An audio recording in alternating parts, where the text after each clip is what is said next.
We will start with a very important topic of this lesson like tools in time management यानी कि समय प्रबंधन की स्थितियाँ which is very important. Let us study them in detail. Tools क्या है time management के.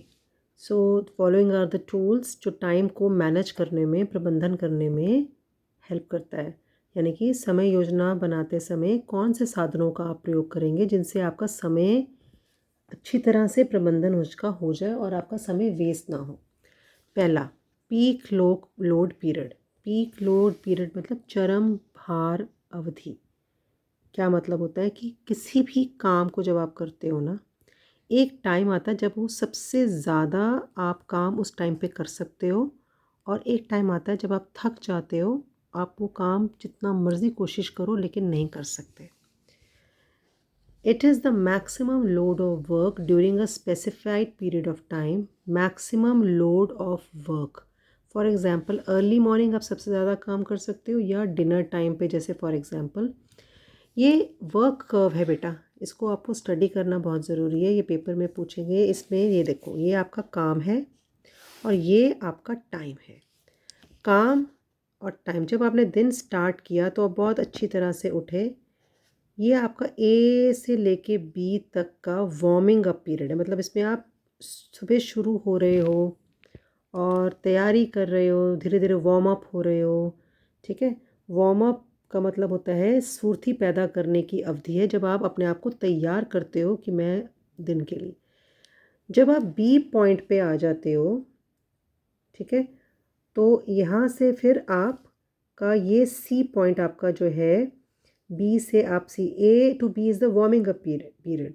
सी is the plateau of maximum ability to do work and D is the maximum fall due to fatigue. A से B तक आप warming up period में जा रहे हो. सी आपका प्लेटो है, मतलब कि मैक्सिमम वर्क आप यहाँ पे करते हो. और डी जो है आपका मैक्सिमम फॉल हो जाता है. बीच में क्या आता है? ब्रेक. अभी वो भी पढ़ते हैं. पीक लोड पीरियड क्या होता है? It is the maximum load of work during a specified period of time.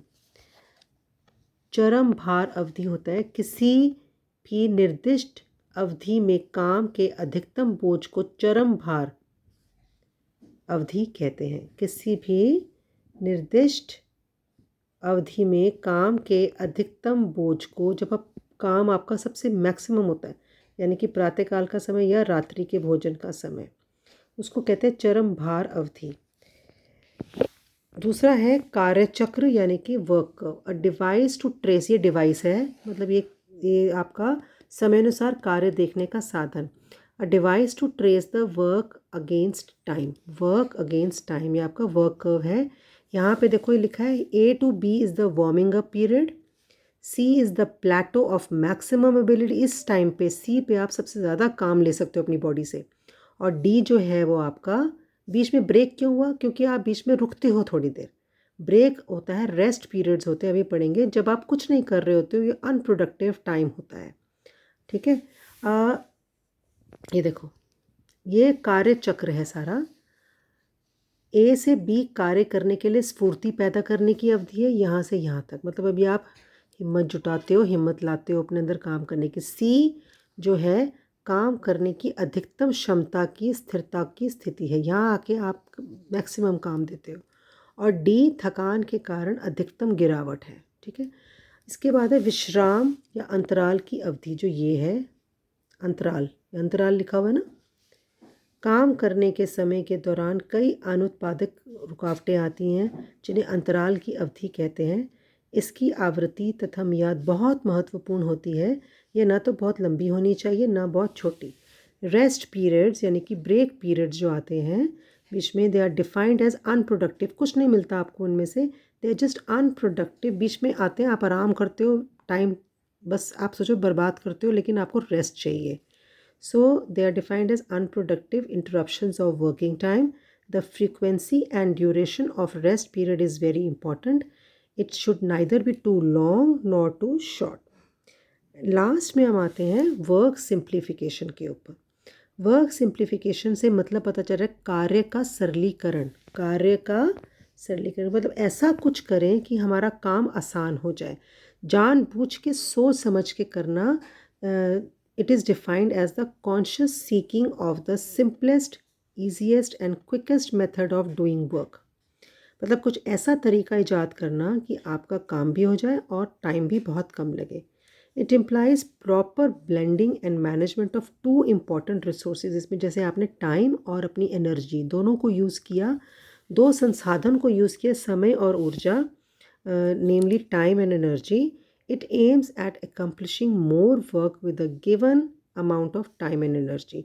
मतलब इसका सिंप्लीफिकेशन का मतलब ये है कि ज़्यादा से ज़्यादा वर्क लेना, किसी भी एक लिमिटेड टाइम और एनर्जी में ज़्यादा से ज़्यादा काम कर लेना, या फिर or at reducing the amount of either or both to accomplish a given amount of work.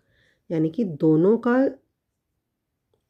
एक जो भी आपको टाइम और एनर्जी आपके अंदर है उससे एक टास्क को कम से कम एनर्जी और टाइम बर्बाद करके काम कर लेना, ये है आपका वर्क सिंप्लीफिकेशन। यानी कि कार्य करने की सबसे सरल, आसान और अतिशीघ्र विधि से करने की चेतन कोशिश कार्य का सरलीकरण कहा जाता है।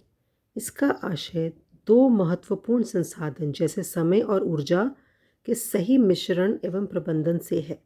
इसका उद्देश्य होता है समय और ऊर्जा की निर्दिष्ट मात्रा में अधिक से अधिक काम निष्पादित करना। मतलब कि जितना भी समय और ऊर्जा आपके पास है उसमें ज़्यादा से ज़्यादा।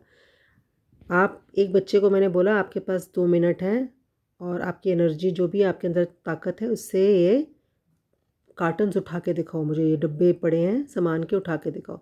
तो एक बच्चे ने 3 कार्टन उठाए 2 मिनट में, एक ने 6 उठा दिए। तो समय तो उतना ही 2 मिनट दिया मैंने, ठीक है, और एनर्जी भी सेम वेट का ही बच्चा सब सोच लो। लेकिन क्या किया उसने, जल्दी जल्दी कुछ ऐसा किया कि एक कार्टन को दूसरे कार्टन के ऊपर रखा और फटाफट 2 कार्टन इकट्ठे उठा लिए। तो मतलब एक समय में उसने काम ज़्यादा करके दिखाया। कार्य सरलीकरण का यही मतलब है, कैसे हम अपने काम को आसान करें, ये है। अब ये जो कार्य सरलीकरण है ये कुछ तरीक़ों से किया जाता है। Let us study in that.